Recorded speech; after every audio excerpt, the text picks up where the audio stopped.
வணக்கம் நண்பர்களே, welcome to குட்டி இன்ஃபோ.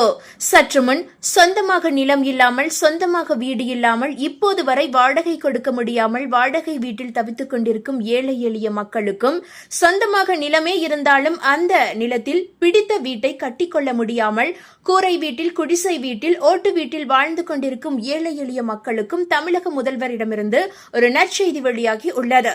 அதன்படி தமிழக கிராமப்புறங்களின் தலையெழுத்தை மாற்றி வருகிறது கலைஞரின் கனவு இல்ல திட்டம். இந்த திட்டத்தின் கீழ் நேற்றைய தினம் தமிழக முதல்வர் சூப்பர் அறிவிப்பை வெளியிட்டு உள்ளார். இது கிராமப்புற மக்களுக்கு மிகுந்த நம்பிக்கையையும் மகிழ்ச்சியையும் ஏற்படுத்தி வருகிறது. இந்த திட்டத்தின் பலனை பெற என்ன செய்ய வேண்டும், தகுதிகள், விதிமுறைகள் என்னென்ன என்பது உங்களுக்கு தெரியுமா? அதாவது தமிழகத்தின் குக்கிராமங்களில் இன்றும் ஓலை வீடுகளிலும் பாதுகாப்பற்ற குடிசைகளிலும் வசித்து வரும் விளிம்பு நிலை மக்களின் வாழ்வாதாரத்தை மேம்படுத்தும் நோக்கில் தமிழக அரசு கலைஞரின் கனவு இல்லம் என்ற உன்னத திட்டத்தை செயல்படுத்தி வருகிறது. ஏழை எளிய மக்களின் நீண்ட கால கனவான சொந்த காங்கிரீட் வீடு என்பதை நனவாக்கும் இந்த திட்டம் ஊரக பகுதிகளில் ஒரு மிகப்பெரிய சமூக புரட்சியை ஏற்படுத்தி உள்ளது. கடந்த மாதம் இந்த திட்டத்தின் கீழ் முதற்கட்டமாக 1 லட்சம் புதிய வீடுகளை கட்டுவதற்காக 3500 கோடி ரூபாய் நிதி ஒதுக்கீடு செய்யப்பட்டு அதற்கான அரசாணையும் வெளியிடப்பட்டது.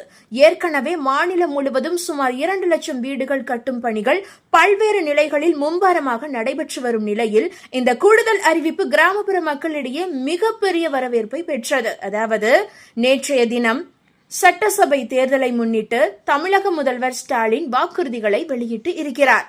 அதில் மீண்டும் ஆட்சிக்கு வந்தால் செயல்படுத்த உள்ள திட்டங்கள் பற்றி அவரது அறிவிப்புகளில் 2030 ஆண்டுக்குள் கனவு இல்ல திட்டத்தின் கீழ் கிராமப்புறங்களில் 5 லட்சம், நகர்ப்புறங்களில் 2 லட்சம் என மொத்தம் 7 லட்சம் வீடுகள் கட்டித்தரப்படும் என்று அவர் தெரிவித்து உள்ளார். இந்த திட்டத்தின் கீழ் பயன்பெற விருப்பம் இருப்பவர்கள் சில குறிப்பிட்ட தகுதிகளை கொண்டிருக்க வேண்டும் என்பது அவசியமாகிறது. குறிப்பாக விண்ணப்பதாரர்கள் தமிழ்நாட்டை பூர்வீகமாக கொண்டிருக்க வேண்டும், கிராமப்புறங்களில் வசிப்பவராகவும் இருக்க வேண்டும். அதேபோல பாதுகாப்பான குடியிருப்பு இல்லாதவர்கள் மற்றும் குறைந்தபட்சம் 360 சதுர அடி நிலம் சொந்தமாக வைத்திருப்பவர்களுக்கு இந்த திட்டத்தில் முன்னுரிமை அளிக்கப்படுகிறது என்பது குறிப்பிடத்தக்கது. அதேவேளையில் ஏற்கனவே காங்கிரீட் வீடுகள் வைத்திருப்பவர்கள், அரசு ஊழியர்கள், ஓய்வு பெற்ற பணியாளர்கள் மற்றும் புறம்போக்கு நிலங்களில் வசிப்பவர்களுக்கு இந்த திட்டத்தின் கீழ் விண்ணப்பிக்க தகுதியில்லை என்று தெளிவுபடுத்தப்பட்டு உள்ளது. இது உண்மையான பயனாளிகளை சென்றடைவதை உறுதி செய்யும் நோக்கில் வகுக்கப்பட்ட விதியாகும். அதாவது நிதி உதவியை பொறுத்தவரை ஒரு வீடு கட்டுவதற்கு அரசு தரப்பிலிருந்து கிட்டத்தட்ட 3,50,000 ரூபாய் மானியமாக வழங்கப்படுகிறது. இந்த பெருந்தொகையானது கட்டுமான பணிகளின் முன்னேற்றத்தை பொறுத்து 3 தவணைகளாக நேரடியாக பயனாளிகளின் வங்கிக் கணக்கிலேயே செலுத்தப்படுகிறது.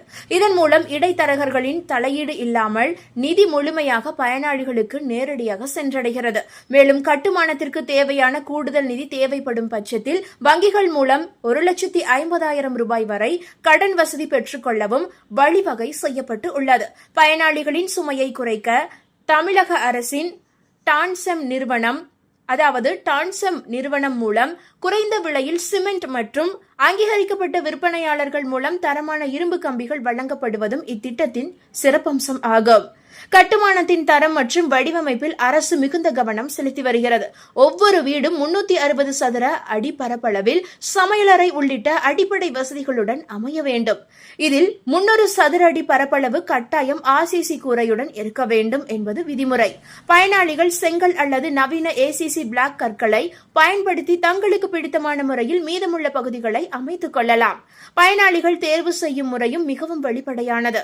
ஊராட்சி மன்ற தலைவர் தலைமையிலான குழுவினர் விண்ணப்பங்களை நேரில் ஆய்வு செய்து கிராம சபையின் ஒப்புதலை பெற்ற பின்னரே இறுதிப்பட்டியல் தயாரிக்கப்படுகிறது. தகுதியுள்ள பொதுமக்கள் தங்கள் பகுதி ஊராட்சி அலுவலகத்தில் பட்டா, சிட்டா, ஆதார் மற்றும் வருமானச் சான்றிதழ் போன்ற ஆவணங்களுடன் விண்ணப்பித்து தங்கள் சொந்த வீட்டு கனவை நனவாக்கிக் கொள்ளலாம்.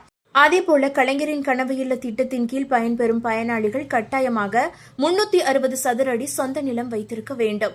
அந்த நிலத்தை அதிகாரிகள் சரியாக ஆய்வு செய்துவிட்டு பயனாளியின் தகுதியையும் ஆய்வு செய்வார்கள். அதன் பின்னரே அவர்களுக்கு நேரடியாக கிட்டத்தட்ட 3,50,000 நிதி உதவி அவர்களின் வங்கிக் கணக்கில் அனுப்பப்படுகிறது. இது தவிர அவர்களுக்கு தேவைப்பட்டால் கடனுதவி வங்கியின் மூலம் அரசு ஏற்பாடும் செய்து தருகிறது.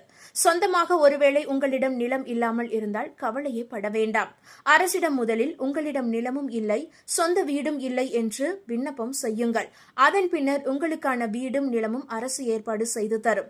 இது தேர்தல் காலம் என்பதால் உங்களுடைய குறைகள் அனைத்துமே விரைந்து தீர்த்து வைக்கப்படும் என்பது குறிப்பிடத்தக்கது. இந்த வாய்ப்பை பயன்படுத்தி நிலம் வீடு இல்லாத ஏழை எளிய மக்கள் இப்போதே கலைஞரின் இலவச வீடு திட்டத்திற்கு விண்ணப்பம் செய்துவிடுங்கள். அதேபோல ஒருவேளை உங்களிடம் 360 சதுரடி சொந்த நிலம் இருந்தால் தாராளமாக சொந்த கான்கிரீட் வீடு வேண்டும் என்று கலைஞரின் கனவு இல்ல திட்டத்தின் கீழ் இப்போதே விண்ணப்பம் செய்யுங்கள். இந்த தகவல் உங்களுக்கு பயனுள்ளதாக இருந்தால் மறக்காம இந்த வீடியோவை லைக் பண்ணி உங்களுடைய ஃப்ரெண்ட்ஸுக்கும் ஃபேமிலிக்கும் ஷேர் பண்ணி விட்டுருங்க. கலைஞரின் கனவு இல்ல திட்டத்தின் கீழ் மேலும் அப்டேட்டுகளை தெரிந்து கொள்ள நம்மளுடைய இந்த குட்டி இன்ஃபோ சேனலை சப்ஸ்கிரைப் பண்ணி பக்கத்தில் இருக்க மினி பெல் ஐக்கானை கிளிக் பண்ணி வச்சுக்கோங்க. நன்றி நண்பர்களே.